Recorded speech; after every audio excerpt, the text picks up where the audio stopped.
24 big breaking. Digital തട്ടിപ്പിലൂടെ ലഭിക്കുന്ന പണം സംസ്ഥാനത്ത് യുവാക്കളെ ഉപയോഗിച്ച് വെളുപ്പിക്കുന്നുവെന്ന പരാതി ഉയർന്നിരുന്നു. ഈ സംഘത്തിൽപ്പെട്ട യുവാവിൻ്റെ ഒരു വെളിപ്പെടുത്തൽ വന്നിരിക്കുന്നു. ഇപ്പോൾ തൃശൂർ കയ്പമംഗലത്ത് കഴിഞ്ഞ ദിവസം അറസ്റ്റിലായ താജുദ്ദീൻ, റമീസ്, അബ്ദുൽ മാലിക് എന്നിവരാണ് ഈ സംഘത്തിന് പിന്നിലെന്നറിയുന്നു. ബിസിനസ് തുടങ്ങാൻ എന്ന പേരിൽ 25ലധികം യുവാക്കളുടെ അക്കൗണ്ടുകളിലേക്ക് കോടികൾ എത്തിച്ചു.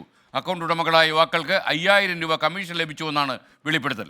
എന്താണ് യഥാർത്ഥത്തിൽ സംഭവിച്ചത്? അതായത് ഒരാൾ പറഞ്ഞു പൈസ അക്കൗണ്ടിലേക്ക് കുറച്ച് വരും, അപ്പോൾ 5000 രൂപ കിട്ടും, അതെന്തോ ടാക്സിൻ്റെ ഇതാണെന്ന് പറഞ്ഞത്. വലിയ എമൗണ്ട് വരുന്നത്, അപ്പോൾ ചെറിയ ചെറിയ എമൗണ്ട് ആകുമ്പോൾ ടാക്സിന് ബെനിഫിറ്റ് കിട്ടുമെന്ന് പറഞ്ഞു. അങ്ങനെയാണ് നമ്മുടെ അക്കൗണ്ടുകൾ കൊടുക്കുന്നത്. ആരാണ് പറഞ്ഞത്? അതൊരു നമ്മുടെ സുഹൃത്തിൻ്റെ ഇക്ക ആ ലെവലിൽ വന്നത്. അത് 3 ഇടയിലുള്ള ഒരാൾക്കാണ് പറഞ്ഞത്. ഇത് അയാളുടെ പേരെന്താ? പേര് റമീസും പിന്നെ താജുദ്ദീൻ അങ്ങനെ പറഞ്ഞത്. അപ്പോൾ അവർക്കാണ് പറഞ്ഞത്. അപ്പോൾ ഓരോ ബാങ്കിലെ അക്കൗണ്ടിൽ പൈസ വരും. അപ്പോൾ ആദ്യം പറഞ്ഞ എമൗണ്ട് അല്ല വന്നത്. ചിലവർക്ക് 8,50,000 വന്നു, ചിലവർക്ക് 8 ലക്ഷം വന്നു. ഒരു 2-3 ആഴ്ച കഴിഞ്ഞപ്പോൾ ഡൽഹി പോലീസിൽ നിന്നും പിന്നെ നമ്മുടെ സുഹൃത്തിന് ഗുജറാത്ത് സൂറത്തിൽ നിന്നൊക്കെ ലെറ്റർ വന്നു. അപ്പോൾ നമ്മളതറിയാൻ വിളിച്ചപ്പോൾ അവിടെ 10 കോടി വരെ സ്കാമാണ് നടത്തിയിട്ടുള്ളത്, എന്തായാലും അറസ്റ്റ് ഉണ്ടാവും. അപ്പോൾ അങ്ങനെ കുറച്ച് അഡ്വക്കേറ്റ്സിനൊക്കെ പോയി കണ്ടു. അപ്പോൾ അവർ പറഞ്ഞു ഇത് സ്ഥിരം നടക്കുന്ന ഒരു സൈബർ ക്രൈമാണ്, ഞങ്ങൾ അവിടേക്ക് കൊണ്ടുപോകും, റിമാൻഡ് ചെയ്യും എന്നൊക്കെ പറഞ്ഞു. എന്തിൻ്റെ പേരിലാണ് പൈസ വരുന്നു എന്നവർ പറഞ്ഞത്? അതൊരു ബിസിനസ് സ്റ്റാർട്ട് ചെയ്യുന്നുണ്ട്, അപ്പോൾ അതിന് ടാക്സ് ബെനിഫിറ്റിന് വേണ്ടിയിട്ടാണെന്ന് പറഞ്ഞത്. അപ്പോൾ അവർ പറഞ്ഞു, നമ്മൾ ചേട്ടനോട് ചോദിച്ചപ്പോൾ 250 കോടി രൂപ എന്നിട്ട് വരുന്നുണ്ട്. അപ്പോൾ അങ്ങനെ പറഞ്ഞു. അപ്പോൾ അതിന് നമ്മുടെ കാൽക്കുലേറ്റ് സത്യമാണ്, വലിയൊരു എമൗണ്ട് ടാക്സ് വരും. ഇവർ എവിടെ നിന്നാണ് നിങ്ങൾക്ക് ഈ പണം വരും എന്നവർ പറയുകയുണ്ടായി? അവർ പറഞ്ഞത് ഇന്ത്യയിൽ നിന്ന് തന്നെയാണെന്ന് പറഞ്ഞത്. അതായത് ബിസിനസ് പാർട്ട്നേഴ്സ് അയക്കാനാണ് ഏതാണെന്ന് പറഞ്ഞത്. പക്ഷേ പിന്നീടാണ് മനസ്സിലായത് പല സ്റ്റേറ്റിൽ നിന്നും നടത്തിയുള്ള എന്താണ് ഗെയിമിംഗ് ഫണ്ട്, പിന്നെ ഈ ട്രേഡിങ്ങിന് വേണ്ടി ആൾക്കാരെ പറ്റിച്ച പൈസയൊക്കെയാണെന്ന് പറഞ്ഞത്. അപ്പോൾ ഡൽഹി പോലീസിനെ കോൺടാക്ട് ചെയ്യുമ്പോൾ അതന്നെ പറഞ്ഞത്. അവർ നിങ്ങളോട് എത്ര അക്കൗണ്ടാണ് അയാൾ ആവശ്യപ്പെട്ടത്? ഇവരാവശ്യപ്പെട്ടത് ഒരു ദിവസം 10 20. ഒരു ദിവസം 10 20 അക്കൗണ്ടുകൾ. അതെ. അത് സ്ഥിരം ഈ 10 20 അക്കൗണ്ടാണോ അതോ മാറിക്കൊണ്ടിരിക്കും? അതായത് ഇന്ന് ഈ ഒരു അക്കൗണ്ട് വന്നിട്ടുണ്ടെങ്കിൽ പിന്നെ അത് വരില്ല. ഒരു അക്കൗണ്ട് ഒരു പ്രാവശ്യം. എന്ന് മുതലാണ് ഇത് തുടങ്ങി? ഒക്ടോബർ മാസമാണ്. ഒക്ടോബർ. അതെ. അതിനുശേഷം എത്ര തവണ ഇത്ര ട്രാൻസാക്ഷൻ നടന്നിട്ടുണ്ട്? ഞങ്ങളെല്ലാവരും കൂടി 10-25 കുട്ടികളുണ്ട്. അത് ഒരു ഒക്ടോബർ മാസം തന്നെ. പിന്നെ അത് കഴിഞ്ഞ് ഒക്ടോബർ മാസം തന്നെ ഈ ലെറ്ററുകൾ വന്നു തുടങ്ങി. അതിനുശേഷം നമ്മളത് നിർത്തി, നമ്മൾ പേടിയായിട്ട്. ഈ 10-25 ആളുകളിൽ നിന്നും ഈ പണം വന്നത് വെച്ച് നോക്കുമ്പോൾ ഏകദേശം എത്ര രൂപ വന്നിട്ടുണ്ടാവുന്ന കരുതുന്നത്? 1 കോടിന് മേലെ, ഒരു 2 കോടി അടുത്തുണ്ടാവും എന്തായാലും, ഉറപ്പാണ്. പിള്ളേരൊക്കെ ഇതിലേക്ക് വന്നത് നിങ്ങൾ മുഖേനയാണോ? അപ്പോൾ കുറച്ച് പേര് നമ്മുടെ മുഖേന വന്നിട്ടുണ്ട്, ബാക്കി വേറെ കൂട്ടുകാരന്മാരെ മുഖേന വന്നിട്ടുണ്ട്. അപ്പോൾ അല്ല, പിന്നെ ഇതല്ലാതെ അവർ 3 വീഡിയോയിലും പല സ്ഥലത്തും മെച്ചന്മാരാണ്. കുറേ പേർക്ക് ഇതുപോലെ തന്നെ, അതായത് ആളെ പോലെ തന്നെ കുറേ പേര് എങ്ങനെ നിൽക്കുന്നുണ്ട്. അവരും ഈ ചാനൽ കൂടെ തന്നെ കൂടുതൽ അക്കൗണ്ടുകൾ കൊടുത്തിട്ടുണ്ട്. പിന്നെ ചിലവർക്ക് ഇപ്പോൾ നമ്മളത് പെട്ടെന്ന് നിർത്തിയോണ്ട് ഓക്കെ, പക്ഷേ നവംബറിലൊക്കെ വന്നത് 15 ലക്ഷം വെച്ച് ഒരു അക്കൗണ്ടിൽ വന്നിട്ടുണ്ടെന്ന് പറഞ്ഞു.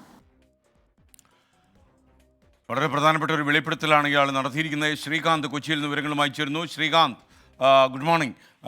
ശരിക്കും ഈ ഡിജിറ്റൽ തട്ടിപ്പിന് വിധേയമാകുന്ന ആളുകളെ കേരളത്തിൽ കൂടുന്നത് മാത്രമല്ല, വിദ്യാർത്ഥികളെയും ഇതിൽ വലിവീശി പിടിക്കുന്നു, അവരെ ചതിക്കുഴിപ്പെടുത്തുന്നു എന്നുള്ളതാണ്. രക്ഷകർത്താക്കളൊക്കെ വളരെ ശ്രദ്ധിക്കേണ്ട കാര്യമാണ്. കാര്യം അകാലത്തിലെ ചെറിയ പ്രായത്തിലെ കുട്ടികളെയൊക്കെ പണത്തിൻ്റെ പേരിലൊക്കെ പറഞ്ഞ് വലവീശി പിടിച്ചാൽ പിന്നെ അവരുടെ ജീവിതം മുഴുവൻ ഇരുമ്പഴിക്കുള്ളിലായി പോവും. പറയൂ.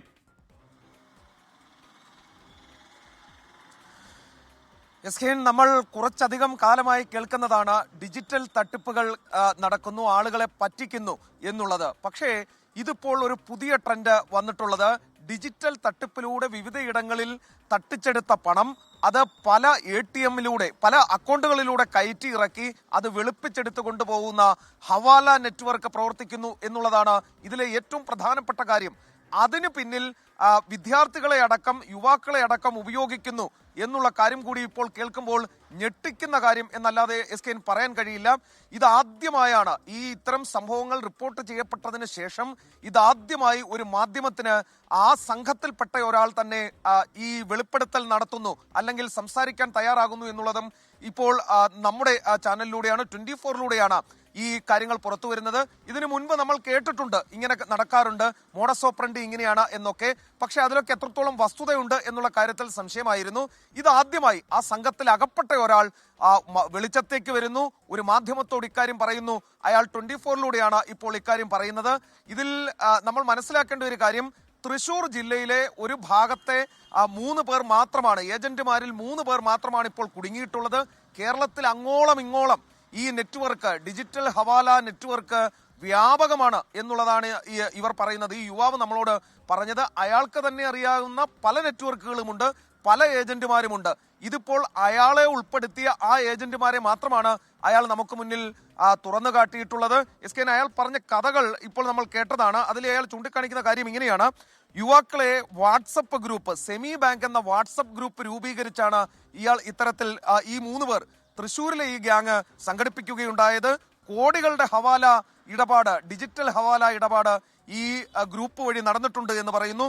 ബിസിനസ് തുടങ്ങാൻ എന്ന പേരിൽ യുവാക്കളുടെ അക്കൗണ്ടിലേക്ക് ഏതാണ്ട് 2 കോടിയിൽ പരം രൂപ ഒക്ടോബർ മാസത്തിൽ 3 ആഴ്ച കൊണ്ട് വന്നിട്ടുണ്ട് എന്നാണ് പറയുന്നത്.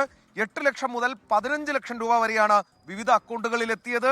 യുവാക്കൾക്ക് നൽകിയിരുന്നത് വെറും 5000 രൂപയാണ് കമ്മീഷൻ. എസ്കെയിൻ, അവർ ചെയ്തത് എത്ര ഗുരുതരമായ കുറ്റകൃത്യമാണെന്ന് അവർക്ക് ഒരുപക്ഷെ അറിയില്ലായിരിക്കാം. അവരുടെ അക്കൗണ്ട് കൊടുക്കുന്നു, ഇത്തരത്തിൽ തട്ടിച്ചെടുത്ത ഡിജിറ്റൽ പണം, ഡിജിറ്റൽ തട്ടിപ്പിലൂടെ സമാഹരിച്ച പണം ഇവരുടെ ഹവാല നെറ്റ്വർക്കിലൂടെ ഇവരുടെ അക്കൗണ്ടിലേക്ക് കൊണ്ടുവന്ന് വെളുപ്പിച്ചെടുത്തുകൊണ്ട് പോകുമ്പോൾ ഈ യുവാക്കൾക്ക് കിട്ടിയത് വെറും 5000 രൂപയാണ്. പക്ഷേ അതിനുമപ്പുറം അവർക്ക് മറ്റൊന്നുകൂടി കിട്ടിയിട്ടുണ്ട്.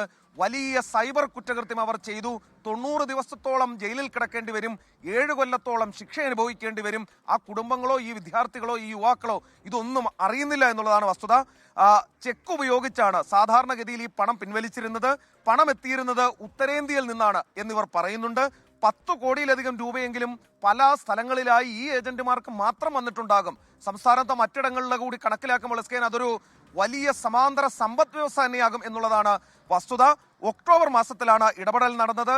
തങ്ങൾക്ക് ഈ ചതി മനസ്സിലായത് തങ്ങളുടെ അക്കൗണ്ടുകളെല്ലാം ഒറ്റയടിക്ക് ഫ്രീസ് ആയപ്പോഴാണ് എന്നിവർ പറയുന്നുണ്ട്. തൊട്ടു പിന്നാലെ ഡൽഹിയിലെ പോലീസ്, മുംബൈയിലെ പോലീസ്, ഗുജറാത്തിലെ പോലീസ്, ബംഗളൂരു പോലീസ് അങ്ങനെ ഓരോരുത്തരായി തങ്ങളെ അന്വേഷിച്ച് വരാൻ തുടങ്ങി, തങ്ങൾക്ക് നോട്ടീസ് അയക്കാൻ തുടങ്ങി. കാരണം വലിയ സൈബർ ഫ്രോഡിലൂടെ തട്ടിച്ചെടുത്ത പണമാണ് തങ്ങളുടെ അക്കൗണ്ടിൽ വന്നത് എന്ന് അപ്പോഴാണ് അവർ തിരിച്ചറിയുന്നതെന്ന് പറയുന്നു. ഇവരുടെ അക്കൗണ്ടിലൂടെ വന്നത് ഈ ഡിജിറ്റൽ തട്ടിപ്പിലൂടെ സമ്പാദിച്ച ഹവാല പണമാണെന്നും ഇത് വെളുപ്പിച്ചെടുക്കലായിരുന്നു ഇവരുടെ ജോലിയെന്നും ഇവർ പിന്നീടാണ് തിരിച്ചറിയുന്നത്. എസ്കെൻ, ഒരു കാര്യം, ഈ കുടുംബങ്ങളെല്ലാം തന്നെ പാവപ്പെട്ട കുടുംബങ്ങളാണ്. ഈ യുവാക്കളെല്ലാം തന്നെ തൊഴിൽ രഹിതരാണ്. അവരെയാണ് ഇവർ കണ്ണുവെക്കുന്നത്. 10 ലക്ഷമൊക്കെ ATM ഈ ചെക്ക് വെച്ച് മാറിയെടുത്ത് കൊടുക്കുമ്പോൾ കിട്ടുന്നത് 5000 രൂപയാണ്. അതിനു വേണ്ടിയിട്ടാണ് ഈ പണി മുഴുവൻ വാങ്ങിക്കൂട്ടിയത്. എന്തായാലും ഡിജിറ്റൽ തട്ടിപ്പിലൂടെ സമാഹരിക്കുന്ന പണം വിവിധ ഏജന്റുമാർ, എസ്കെൻ, ഇത് തൃശ്ശൂരിലെ മാത്രം 3 പേരാണ്. കേരളത്തിൽ അങ്ങോളം ഇങ്ങോളം ധാരാളം പേരുണ്ട് എന്നുള്ള കാര്യത്തിൽ സംശയം വേണ്ട. അതിന്റെ ഒരു ഐസ്ബർഗിന്റെ ഒരു അറ്റം മാത്രമാണ്, ഒരു ടിപ്പ് മാത്രമാണ് ഇപ്പോൾ പുറത്തു വന്നത്. കോടാനുകോടികളുടെ സമാന്തര സമ്പദ് വ്യവസ്ഥ നടക്കുന്നു. ഡിജിറ്റൽ തട്ടിപ്പ് മാത്രമല്ല, ഡിജിറ്റൽ ഹവാല നെറ്റ്വർക്കും പ്രവർത്തിക്കുന്നു. അവരുദ്ദേശിക്കുന്നത് ഈ തട്ടിച്ചെടുത്ത പണം വെളുപ്പിക്കലാണ്. കുട്ടികളാണ്, വിദ്യാർത്ഥികളാണ്, യുവാക്കളാണ് അതിൽ പെടുന്നത് എന്നുള്ളത് സങ്കടകരമായ കാര്യവും. Okay, thank you.